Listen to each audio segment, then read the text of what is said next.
সুধী ভক্তমণ্ডলী, এর আগে আমরা একটা ভিডিও করেছি শ্রীরামকৃষ্ণের পার্শ্বদ ঈশ্বরকোটি শ্রীমৎ স্বামী যোগানন্দ মহারাজের পূর্ণ জন্মভূমি থেকে আপনাদের আমরা বলছি আগামীকাল 7ই মার্চ 2026 মহারাজের জন্মজয়ন্তী, এবং এই পরিপ্রেক্ষিতে সকাল থেকে অনুষ্ঠান, হোম যজ্ঞ, বিকেলবেলা ধর্মসভা, এই সমস্ত শ্রীমৎ স্বামী অনিমেষানন্দ এবং শ্রীযুক্ত ডক্টর সোমনাথ ভট্টাচার্য যারা বক্তৃতা করবেন, ঠাকুর মা স্বামীজি মহারাজের উপরেই ওদের বক্তৃতা থাকে।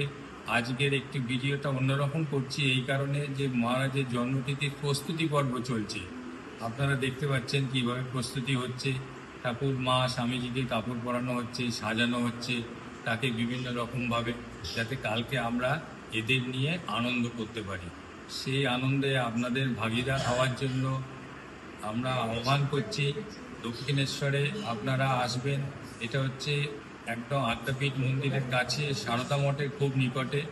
দক্ষিণেশ্বরে মেট্রো করে এলে আপনার মেট্রোতে নামবেন, নেমে ওখান থেকে অটো ধরে যদি বিন্ধ্যবাসনী তলার দিকের অটো পান তাহলে গিয়ে বলবেন যে আমরা সবাই ক্লাবের কাছে নামবো। ওখানেই মহারাজের বাড়ি এবং অনুষ্ঠান দেখবেন কুণ্ড। এবং যদি সারদা মঠের অটো পান আপনারা একদম আদ্যাপীঠের মোড়ে নামবেন, ওখান থেকে দু পা এগোলেই আমরা সবাই ক্লাব। ওখানেই হচ্ছে মহারাজের জন্মস্থান এবং অনুষ্ঠান মণ্ডপ। এছাড়া আপনারা যদি রথতলা থেকে আসেন তাহলে রথতলা থেকে এলে পরে সারদা মঠের অটো ধরবেন, ধরে একদম আমরা সবাই ক্লাবের কাছেই নামবেন। সেখানেই মহারাজের বাড়ি এবং উৎসব মণ্ডপ।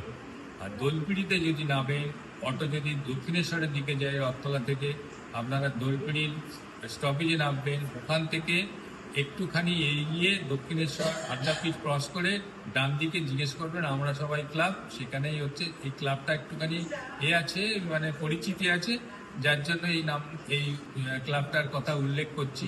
ওইখানে এসেই আপনারা দেখতে পারবেন যে মহারাজের অনুষ্ঠান হচ্ছে। নমস্কার।